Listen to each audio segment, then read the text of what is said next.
Good morning students, physics की online class में आपका स्वागत है। और बच्चों, आज के इस वीडियो में अपन पढ़ेंगे एम्पियर का नियम। आज के इस वीडियो में अपन पढ़ेंगे एम्पियर का नियम। एम्पियर का नियम, देखिए बच्चों, जो एम्पियर का जो नियम होता है वह चुंबकीय क्षेत्र ज्ञात करने के काम में लिया जाता है। वैसे तो अपन चुंबकीय क्षेत्र जो है वो बायो-सावर्ट्स के नियम से भी ज्ञात कर सकते हैं, लेकिन कहीं कहीं पर अपन एम्पियर के नियम से भी इसको फाइंड कर सकते हैं, क्योंकि अगर गाउस के नियम में ज़्यादा कैलकुलेशन हो तो अपन एम्पियर के नियम से भी ज्ञात कर सकते हैं। जैसे अपन ने फर्स्ट चैप्टर के अंदर विद्युत क्षेत्र की तीव्रता अपन कूलाम के नियम से भी फाइंड कर सकते थे और गाउस के नियम से भी फाइंड कर सकते थे। लेकिन गाउस का नियम किस जगह पर काम में लिया जाता है? जहाँ पर चार्ज क्या होता है, चार्ज का यानी कि आवेश का वितरण होता है, यानी कि सतत आवेश वितरित होती है, कॉन्टिन्यूस चार्ज डिस्ट्रीब्यूशन होता है। तो वहाँ पर अपन क्या करते हैं, गॉस का नियम काम में लेते हैं विद्युत क्षेत्र ज्ञात करने के लिए। इसी प्रकार से बायो-सावर्ट्स का नियम भी अपन चुंबकीय क्षेत्र ज्ञात करने में काम में लेते हैं। और एम्पियर का नियम तब काम में लिया जाता है जब वहाँ पर धारा यानी कि जो करंट होता है, विद्युत धारा जो होती है उसका सिमेट्रिक हो, यानी कि जब सिमेट्रिक हो तब। जैसे फॉर एग्जांपल मान लीजिए एक यहाँ पर वायर दे रखा है जिसमें करंट जा रहा है अंदर की ओर, और एक वायर दे रखा है वो जा रहा है, करंट है उसे बाहर की ओर। इसको मैंने ले लिया I1 करंट, इसको मैंने दे दिया I1 करंट, और इसको मैंने दे दिया I2 करंट। यहाँ पे दो करंट है, यानी दो तार है जिनमें दोनों में क्या जा रहा है, धारा का प्रवाह हो रहा है। और अब देखिए इससे अपन क्या कर सकते हैं, इसमें बायो-सावर्ट्स का नियम नहीं लगा सकते हैं। क्यों नहीं लगा सकते हैं? क्योंकि बायो-सावर्ट्स के नियम में जो करंट जा रहा होता है, जिस कंडक्टर में करंट जा रहा होता है उसमें एक ही डायरेक्शन में क्या जा रहा है, करंट जा रहा है। अब यहाँ पर करंट की डायरेक्शन डिफरेंट है, और अपन को बोल दिया कि इस बिंदु P पर क्या करना है, चुंबकीय क्षेत्र ज्ञात करना है। तो ऐसे कंडीशंस में अपन एम्पियर के नियम का उपयोग करते हैं। देखिए एम्पियर का नियम का मैथमेटिकल जो फॉर्म होता है वो होता है B.dl = μ0 sigma I। Okay, sigma I का मतलब होता है कुल करंट।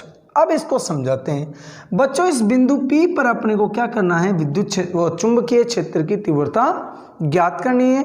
इसके लिए अपन क्या कर देते हैं, इसके चारों ओर एक पथ की परिकल्पना करते हैं। जैसे उसमें गाउस के नियम में क्या करते हैं बच्चों, अपन एक पृष्ठ की परिकल्पना करते हैं और यहाँ पर पथ की परिकल्पना करते हैं, जिसको अपन क्या कहते हैं, एम्पीरियन पृष्ठ, एम्पीरियन पथ कहते हैं। अब ये एम्पीरियन पथ जो है वो इस प्रकार से लेना चाहिए कि यहाँ से यानी इस वायर से जो है ना दूरी क्या होनी चाहिए, बराबर होनी चाहिए। अर्थात इस जो एम्पीरियन पथ के प्रत्येक बिंदु पर विद्युत जो चुंबकीय क्षेत्र होगा वह क्या होना चाहिए, समान होना चाहिए। ओके, यहाँ पर चुंबकीय क्षेत्र क्या होना चाहिए, प्रत्येक बिंदु पर समान होना चाहिए। और ये जो अपन ने एम्पीरियन पृष्ठ लिया है, इस एम्पीरियन पथ के ऊपर, सॉरी पृष्ठ नहीं है ये पथ है, इस एम्पीरियन पथ पर जो अल्पांश लेते हैं dl, उस अल्पांश dl को इस प्रकार से लेंगे कि चुंबकीय क्षेत्र जो है वह इस अल्पांश की डायरेक्शन में होना चाहिए। यानी कि यहाँ पर क्या होना चाहिए, थीटा = 0 डिग्री होना चाहिए, as well as magnetic field क्या होना चाहिए, कांस्टेंट होना चाहिए। या थीटा = क्या ले सकते हैं, 90 डिग्री भी हो सकता है। अगर 90 डिग्री हो जाएगा तो इजी वे में इसको अपन क्या कर देंगे बच्चों, BDL, और इसको मैं लिख सकता हूँ BDL cos थीटा। और जब थीटा = 90 डिग्री हो जाएगा तो यहाँ पे ये पूरा ही क्या हो जाएगा, थीटा = 0 डिग्री हो तो पूरा ही क्या हो जाएगा, 0 हो जाएगा। और जब थीटा = 0 डिग्री है, यहाँ पर BDL cos 0 डिग्री, तो इसकी वैल्यू आ जाएगी BDL। अब चूंकि B क्या है, कांस्टेंट है, तो इसको अपन क्या कर लेंगे, बाहर निकाल लेंगे।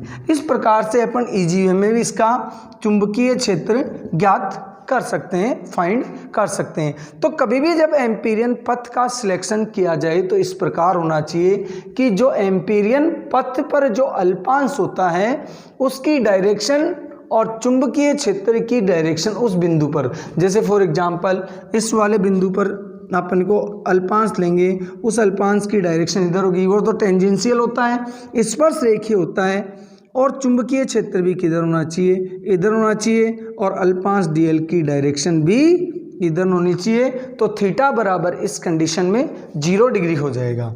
ओके बच्चों, तो एम्पियर का नियम क्या कहता है, विद्युत क्षेत्र में चुंबकीय क्षेत्र में स्थित किसी बंद पथ का रेखीय समाकलन का मान निर्वात की विद्युतशीलता तथा उस पथ में से गुजरने वाली धाराओं के बीजगणितीय योग के बराबर होता है। यह एम्पियर का स्टेटमेंट है, एम्पियर्स लॉ का स्टेटमेंट है।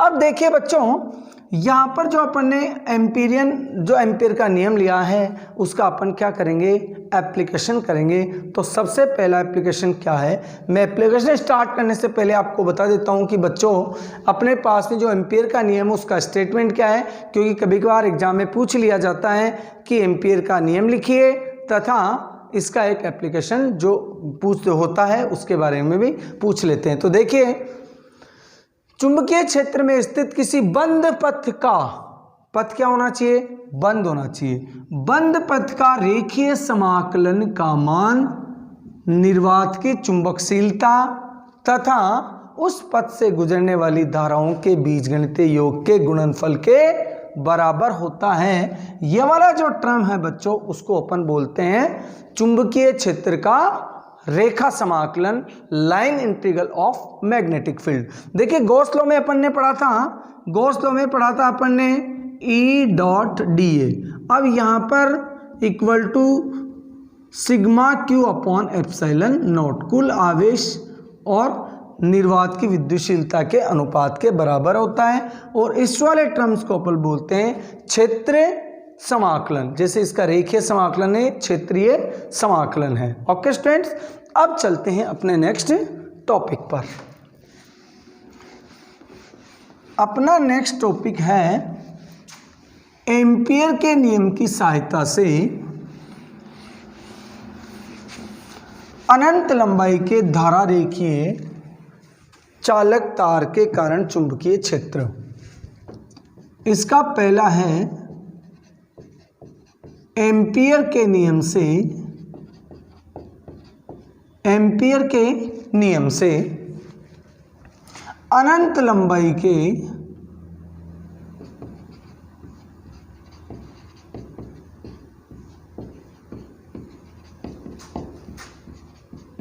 धारावाही चालक तार के कारण चुंबकीय क्षेत्र। ओके स्टूडेंट्स, ये अपन ने गाउस के नियम में भी पढ़ा, बायो-सावर्ट्स के नियम से भी पढ़ा था। और बायो-सावर्ट्स के नियम से अपने पास में था B equal to mu naught I upon 4 pi D sine phi 1 plus sine phi 2। और यहाँ पर फाई 1 और फाई 2 की वैल्यू कितनी हो जाती थी, mu naught I upon 4 pi D। यहाँ पर भी अनंत लंबाई का तार है तो फाई 1 90 डिग्री और फाई 2 भी कितना है 90 डिग्री।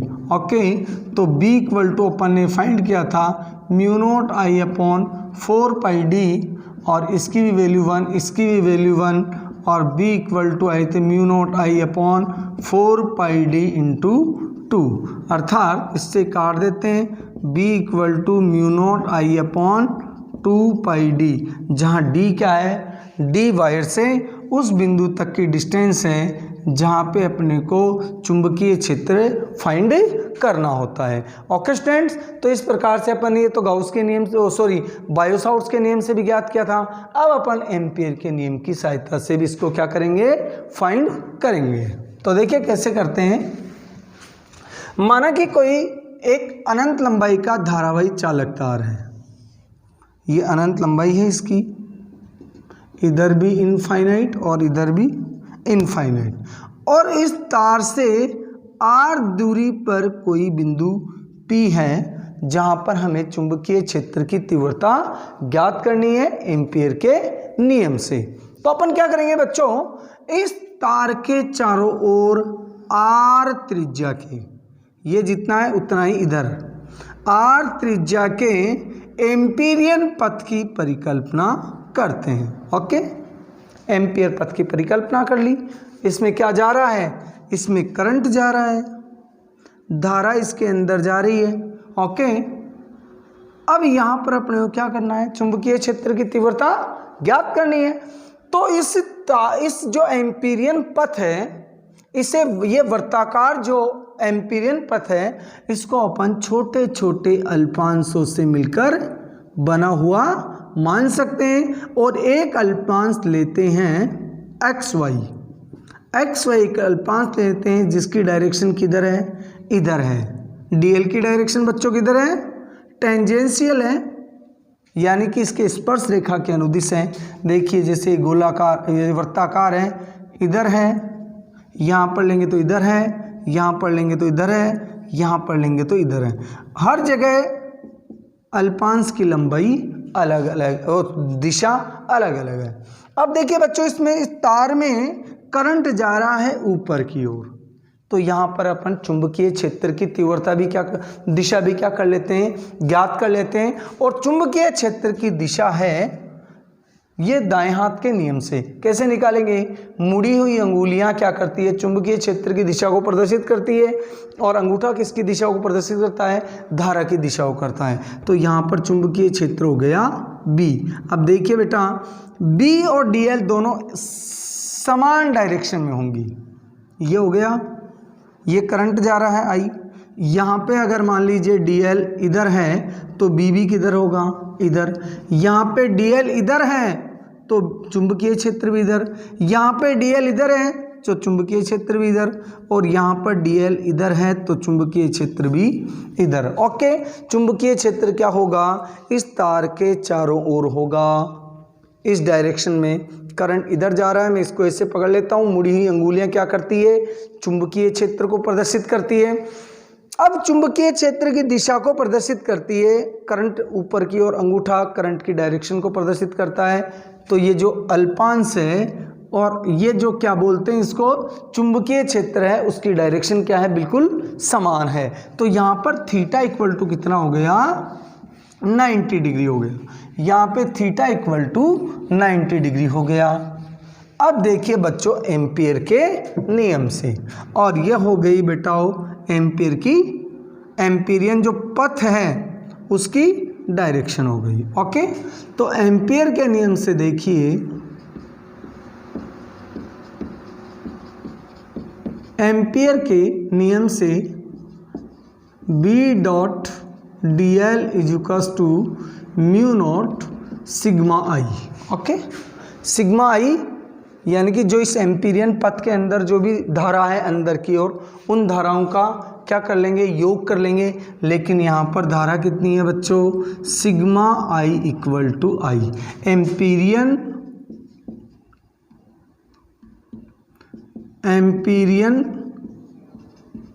पथ में विद्युत धारा।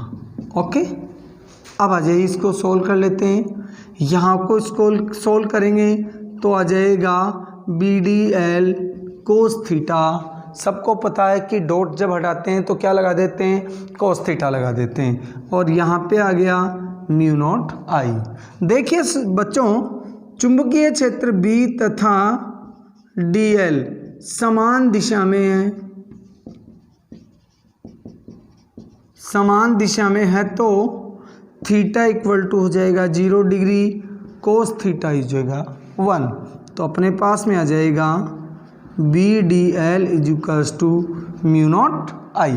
देखिए बच्चों, मैंने बताया था कि एम्पीरियन पथ की परिकल्पना इस प्रकार करते हैं कि एम्पीरियन पथ के प्रत्येक बिंदु पर चुंबकीय क्षेत्र क्या होना चाहिए, कांस्टेंट होना चाहिए। अगर मान लीजिए ये कोई तार है, इसमें करंट जा रहा है ऊपर की ओर और मैंने एम्पीरियन पथ के साथ वर्ताकार खींच दिया तो इसकी परिधि यहाँ पर बराबर, त्रिज्या यहाँ पर बराबर, यहाँ पर भी त्रिज्या बराबर, इधर भी बराबर, तो क्या होगा उस प्रत्येक पॉइंट पर क्या होगा, यहाँ पर इसके प्रत्येक पॉइंट पर जो चुंबकीय क्षेत्र होगा वह क्या होगा, कांस्टेंट होगा। और कांस्टेंट को अपन क्या कर सकते हैं, बाहर निकाल सकते हैं। ओके, इसको अपन ने बाहर निकाल लिया तो BDEL equal to mu naught I और अपने पास में बच जाएगा ये। अब यहाँ पर बच्चों क्या करेंगे अपन, ये सॉरी अपन को बता रहा है DL क्या है, मैंने इस एम्पीरियन पथ को छोटे छोटे अल्पांशों से मिलकर बना हुआ मान लिया है। तो मैं इन छोटे छोटे अल्पांशों को जोड़ दूंगा तो क्या आ जाएगा, इस एम्पीरियन पथ की परिधि आ जाएगी। क्योंकि ये वृत्ताकार है तो यहाँ पे मैं लिख सकता हूँ DL इक्वल टू आ जाएगा 2πr, एम्पीरियन पथ की लंबाई। ओके, एम्पीरियन पथ की अपने पास में क्या आ गई, लंबाई आ गई। तो इसकी जगह पर मैं लिख सकता हूँ B into 2πr equal to mu naught I. ओके, ज्ञात क्या करना है अपने को, विद्युत क्षेत्र की तीव्रता ज्ञात करनी है। तो चुंबकीय क्षेत्र की तीव्रता B ज्ञात करना है तो B को रख लीजिए और इधर आ जाएगा mu naught I upon 2πr। और ये का यही अपन ने किसमें प्राप्त हुआ था, बायो-सावर्ट्स के नियम से प्राप्त हुआ था, B equal to mu naught I upon 2πd, अभी पढ़ा था। ओके, तो 2πd, D का मतलब इस तार से लेकर के वह दूरी जहाँ पर अपन को चुंबकीय क्षेत्र ज्ञात करना होता है। यहाँ पे मैंने R ले लिया, आप D भी ले सकते हैं, R भी ले सकते हैं। ओके, तो देखिए बच्चों, ये जो रिजल्ट अपने को प्राप्त हुआ है, इस रिजल्ट से अपने क्या प्राप्त होता है कि B is directly inversely proportional to होता है R। और इसका अगर मैं ग्राफ खींचूँ R और B में तो इस प्रकार का ग्राफ प्राप्त होता है। ओके बच्चों, ये इधर चुंबकीय क्षेत्र, इधर R और ये हो गया O। इस प्रकार से अपन इस चुंबकीय क्षेत्र ज्ञात कर सकते हैं एम्पीयर के नियम से। मैं आपको बता दूं कि एम्पीयर का जो नियम है वह सभी जगह लागू होता है, जबकि NCERT में बता रखा है कि सिर्फ कहाँ पे, कई पर्टिकुलर जगह पर ही लागू होता है। ओके, आज के लिए इतना ही काफ़ी है। Thank you, have a nice day.